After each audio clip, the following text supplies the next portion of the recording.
Fruit chaat বানাইছি আজকে ইফতারের জন্য, আলহামদুলিল্লাহ। সব সময় মানে বানাই, তো আজকে একটু স্পেশালি। আর এখানে আছে চিকেন দিয়ে ডিম দিয়ে পাস্তা রান্না করছি, আর একটু ক্রিম দিছি এখানে। আর এখানে আছে ভুনা খিচুড়ি মাংস দিয়ে চিকেন দিয়ে। তো যাই হোক, আমার হাজবেন্ড কী কী বানাইতেছে দেখে আসি। খুবই ইয়ামি হয়েছে আমার ফ্রুট চাটটা আজকের। তুমি কি বানাইতেছো? মালটার জুস। মালটাগুলো এরকম করে কেটে নিছি, এখন এই যে জুস বানাইতেছি। এটা ছিল অরিজিনাল মালটার জুস। হ্যাঁ, আমি এমনিতে দোকানে যেগুলো কিনে খাই এগুলো তো স্বাস্থ্যকর খাবার না।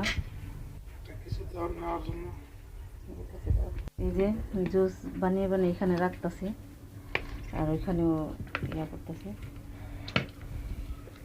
আমাদের এই যে ইয়াটা হয়ে গেছে, জুসটা হয়ে গেছে।